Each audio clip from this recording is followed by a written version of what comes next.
سب کا بہت شکریہ یہاں پر تشریف لانے کا. تمام میڈیا کے نمائندگان ہیں, آپ سب کے ساتھ ایک بڑا پرانا ایک تعلق ہے اور آپ لوگوں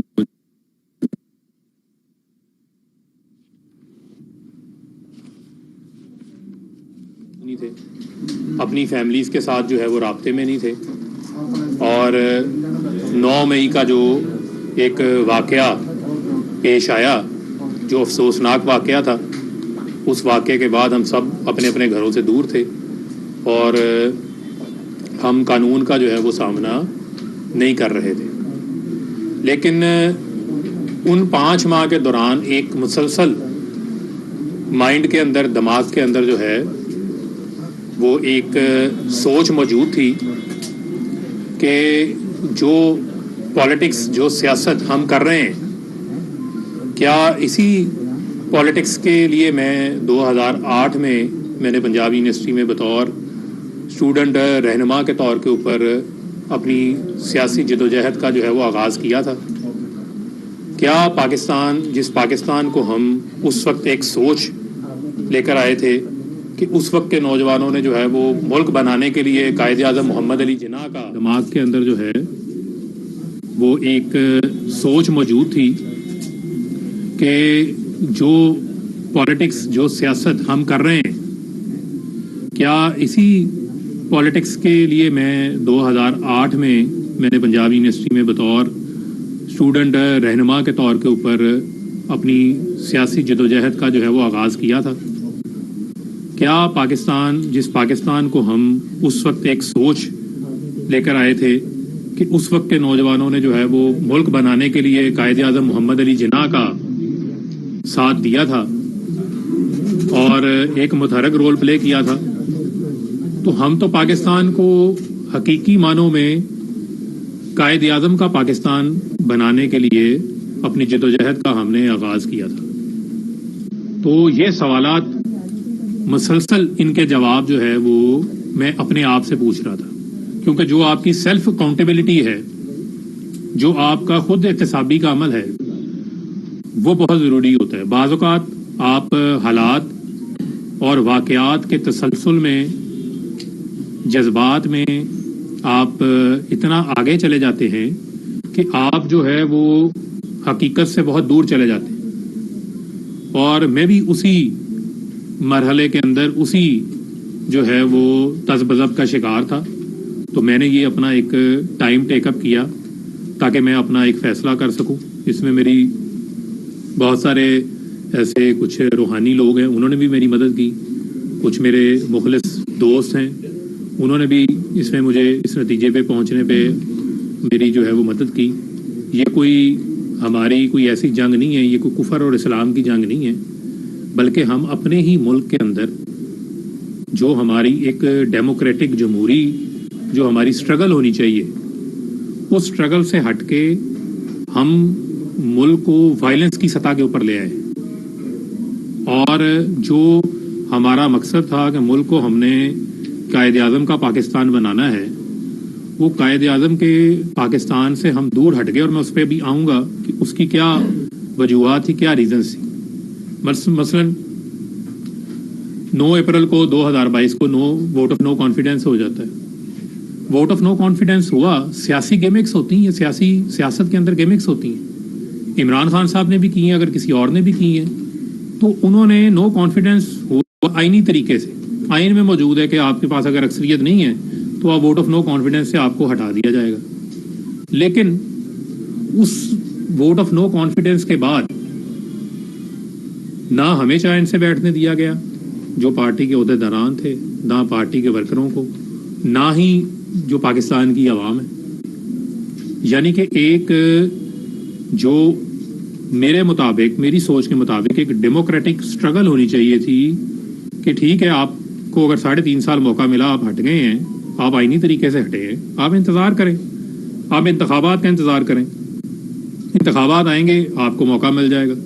لیکن آپ نے جو راستہ اختیار کر لیا, وہ راستہ آپ نے جو ہے وہ پرامن مزاحمت کی بجائے جو ہے وہ آپ نے پرتشدد مزاحمت کا راستہ اختیار کر لیا. جو کہ کم از کم میرے جیسے جو نوجوان ہیں جن کو عمران خان صاحب نے جب انصاف اسٹوڈنٹس فیڈریشن کی بنیاد رکھی جا رہی تھی، اور یہاں بہت سارے صحافی ایسے بیٹھے ہیں جن کو اس چیز کا علم ہے، انہوں نے ہمیں دیکھا ہے کہ ہم تو خود مار کھا لیتے رہے ہیں، لیکن ہم نے پرتشدد مزاحمت اختیار نہیں کی تھی. ہم پرامن پیغام اسٹوڈنٹس کو ممبرشپ کیمپس لگا کر یونیورسٹیز میں، ہاسٹلز میں ان کو دیا کرتے تھے.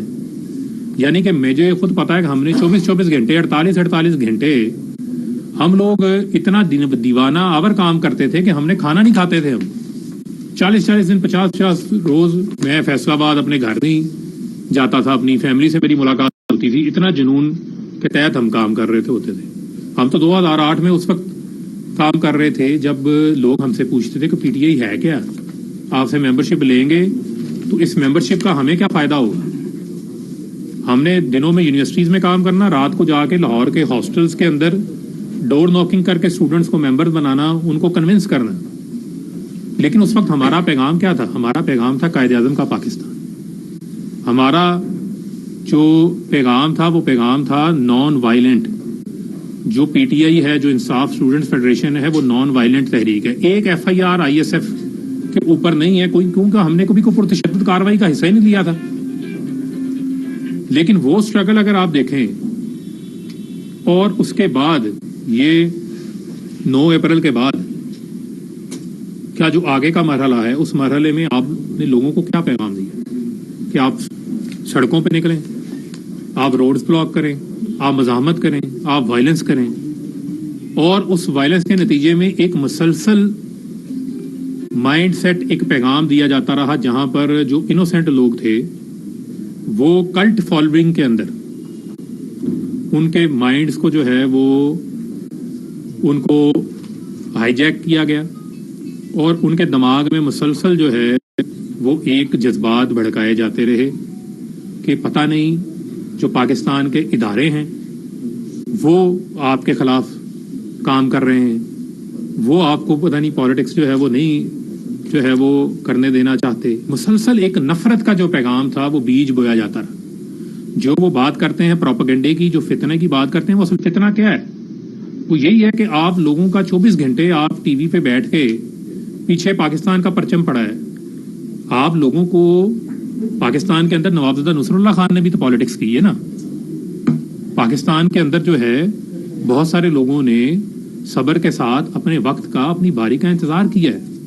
آپ سے لوگ کیا ایکسپیکٹ کرتے ہیں؟ آپ کو سے لوگ یہ ایکسپیکٹ کرتے تھے کہ آپ انہیں لیڈ کریں، آپ انہیں پرامن جدوجہد کی طرف لے کے جائیں. وہ پرامن جدوجہد کا نتیجہ تھا کہ آپ ان کو اپنی سپورٹ کو بیلٹ پہ لے کے جاتے. آپ بیلٹ کی بجائے آپ کہہ رہے تھے کہ بلٹ کا راستہ اختیار کر لیں. بیلٹ کی بجائے آپ یہ کہہ رہے تھے کہ آپ اپنے ہی اداروں کے اوپر چڑھ دوڑیں. اور یہ ایک مسلسل مائنڈ سیٹ تھا. یعنی میں ایک مثال آپ کو دے دیتا ہوں، آپ لوگوں نے کور کیا ہے. 14 مارچ کا انسیڈنٹ تھا زمان پارک کا. 24 گھنٹے مزاحمت ہوتی رہی. تو سمجھ جائیں کہ پولیٹیکل لیڈرز گھروں سے گرفتار ہوتے ہیں، ماضی میں بھی ہوئے ہیں. لوگوں نے سالہ جیل کاٹی ہے. اگر آپ نیلسن منڈیلا کی مثال دیتے ہیں، 28 سال اس نے جیل کاٹی ہے، تو نیلسن منڈیلا نے کیا جو ہے وہ لٹھا بردار فورسز بنا لی تھی؟ کیا آپ اپنے یوتھ کو یہ بتا رہے تھے کہ پٹرول بم بنا کے پٹرول بم جلاؤ؟ یا آپ پرامن طریقے سے اپنے پیغام کو اتنا سٹرونگ کرتے ہیں، آپ جمہوری انداز سے چیزوں کو لے کے چلتے ہیں کہ آپ اپنا الٹیمیٹ ٹارگٹ جو ہے وہ اچیو کر لیتے ہیں. لیکن 14 مارچ کو مثلا ایک وارنٹ آیا نا، ایک عدالت نے بلایا، اگر آپ کو پولیس گرفتار کرنے آ گئی ہے، واٹ ایور، آپ اس کی ڈیٹیل میں نہ جائیں. آپ نے بظاہر بیگ بھی تیار کیا ہوا ہے، لیکن ساتھ میں آپ یہ بھی چاہ رہے ہیں کہ باہر لوگ مزاحمت بھی کریں. اور اس مزاحمت کے نتیجے میں کتنے لوگ املاک کو نقصان پہنچا، کتنے لوگ زخمی ہوئے، کتنے معصوم لوگوں کا نقصان ہوا، کسی بھی سائڈ سے ہوا. لیکن لیڈرشپ کی کیا ذمہ داری تھی؟ لیڈرشپ کی ذمہ داری تھی تدبر دکھانا. لیڈرشپ کی ذمہ داری تھی، عمران خان صاحب کی ذمہ داری تھی کہ وہ تدبر دکھاتے. عمران خان صاحب کی یہ ذمہ داری تھی، وہ ذمہ داری کا مظاہرہ کرتے. لیکن ذمہ داری کا مظاہرہ نہیں کیا. ان کو یہ تھا کہ لوگ میرے لیے باہر لڑیں. آپ کو تو یہ بھی نہیں پتا ہوگا کہ باہر کس کا سر پھٹ گیا، کس کی ٹانگ ٹوٹ گئی، کس کے ساتھ کیا ہوا. لیکن آپ کے لیے لوگ لڑیں، آپ نے گرفتار نہیں ہونا. اب اگر آپ کہنے کا مقصد یہ ہے کہ پھر مسلسل پیغام دیتے رہے، مجھے آج پکڑنے آ رہے ہیں، مجھے کل پکڑنے آ رہے ہیں، مجھے آج پکڑنے آ رہے ہیں، کل پکڑنے آ رہے ہیں. کیسز کی جو بھی صورتحال ہے، کورٹ آف لا تو موجود ہے نا پاکستان کے اندر، پاکستان کے اندر عدالتیں بھی موجود ہیں. انہی عدالتوں میں جو باقی اس وقت کی اپوزیشن تھی جب ہماری حکومت تھی، انہوں نے بھی انہی کورٹوں میں اپنے کیسز کا سامنا کیا ہے نا. ان کی ڈیٹیلز میں ہم نہیں جاتے، جیسا کیا ویسا کیا کیسے کیا، لیکن سامنا تو کیا نا. تو آپ کے پاس یہ راستہ تھا کہ آپ جب پاکستان ہے اس پاکستان میں آپ ڈنڈا اٹھا لیں. میں تو ڈنڈا اٹھانے کا مجھے تو آپ نے پیغام ہی نہیں دیا تھا، مجھے تو آپ نے یہ تربیت نہیں دی تھی. مجھے تو جس دن آپ نے کہا تھا ISF بنانی ہے تو آپ نے کہا تھا کہ اس وقت، اب میں نام نہیں لیتا تنظیم کا کیونکہ ان کو برا لگ جائے گا، کیونکہ بہت سارے لوگوں کو ابھی بھی بہت برا لگنا ہے، کیونکہ میں باتیں جو کر رہا ہوں وہ میں دل سے کر رہا ہوں اور یہ میرے جذبات ہیں، جو میری سوچ ہے اس کا میں اظہار کر رہا ہوں. تو آپ کہتے تھے کہ جی وہ فلانی تنظیم کے ساتھ جنہوں نے 14 نومبر والے دن مجھے پکڑا تھا پنجاب یونیورسٹی میں، آپ نے وہ کام نہیں کرنا جو وہ کرتے ہیں اداروں کے اندر. تو آپ بھی پھر وہی کام کروانا چاہ رہے تھے اپنی یوتھ سے بھی، اپنی ISF سے بھی، اپنے باقی لوگوں سے بھی. اور 14 مئی یہ جو 9 مئی کا جو واقعہ ہے، اس پہ آپ نے مسلسل لوگوں کی ذہن سازی کی، مسلسل لوگوں کی ذہن سازی کی، مسلسل لوگوں کو جو ہے وہ تیار کیا کہ لوگ اس حد تک پہنچ گئے کہ آپ کو گرفتار کیا، اور گرفتار کرتے ساتھ لوگ جو ہیں وہ لبرٹی جمع ہو جاتے ہیں. اب لوگ جب لبرٹی جمع ہو گئے ہیں، اس سے پہلے کتنے مظاہرے آپ کے کور کمانڈر ہاؤس کے باہر ہوتے رہے؟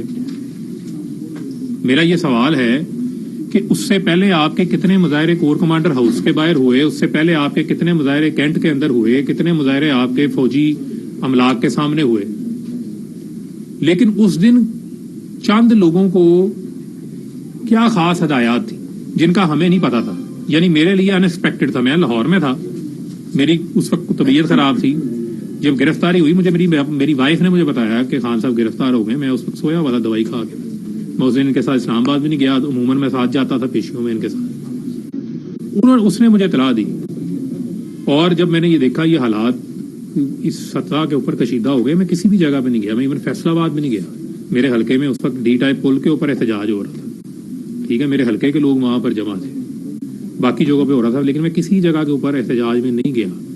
اور جو کچھ اس دن ہوا، جس طریقے سے ہوا، یہ انتہائی افسوسناک تھا، یہ انتہائی کنڈیمنیبل تھا، اور یہ پاکستان کی تاریخ کے اندر ایک سیاہ واقعے کے طور کے اوپر جو ہے اس کو یاد رکھا جائے گا کہ کس طریقے سے آپ نے چیزوں کو، ایک مائنڈ سیٹ کو ایک ایسے بوائلنگ پوائنٹ کے اوپر پہنچا دیا کہ لوگ اپنی افواج کے خلاف لڑنے نکل پڑے. آپ 2 منٹ کے لیے تصور کر لیں، 2 منٹ کے لیے، کہ آپ آج افواج پاکستان کا جو تصور ہے وہ آپ کے ملک کی سیکیورٹی ہوریزون سے آپ ہٹا دیں، اور آپ دیکھ لیں کہ بھارت جو ہے وہ خونی دانت نکال کر بیٹھا ہوا ہے پاکستان کو کس دن وہ دبوچے. آج اس کی جرت کیوں نہیں پڑتی؟ پاکستان کے اندر دہشت گردی کا کلا کما کس نے کیا؟ ہمارے جوانوں نے قربانیاں دی ہیں. 5000 جوان جو ہیں وہ شہید ہوئے ہیں. اب تک ہمارے جوان جو ہے وہ دہشت گردی میں ملک کو امن دینے کے لیے جو ہم سب چین سے سوتے ہیں وہ افواج پاکستان کی وجہ سے. ملک کے اندر کسی بھی وقت کوئی بھی ایسا معاملہ ہو جاتا ہے، کوئی سیلاب آ جاتا ہے، کوئی آفت آ جاتی ہے، ایون آپ کووڈ دیکھ لیں.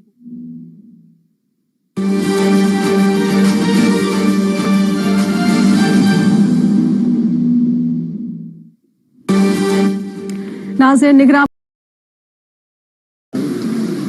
مائنڈ کے اندر، دماغ کے اندر جو ہے وہ ایک سوچ موجود تھی کہ جو پالیٹکس، جو سیاست ہم کر رہے ہیں، کیا اسی پالیٹکس کے لیے میں 2008 میں نے پنجاب یونیورسٹی میں بطور اسٹوڈنٹ رہنما کے طور کے اوپر اپنی سیاسی جدوجہد کا جو ہے وہ آغاز کیا تھا. کیا پاکستان، جس پاکستان کو ہم اس وقت ایک سوچ لے کر آئے تھے کہ اس وقت کے نوجوانوں نے جو ہے وہ ملک بنانے کے لیے قائد اعظم محمد علی جناح کا دماغ کے اندر جو ہے وہ ایک سوچ موجود تھی کہ جو پالیٹکس، جو سیاست ہم کر رہے ہیں کیا اسی پالیٹکس کے لیے میں 2008 میں نے پنجاب یونیورسٹی میں بطور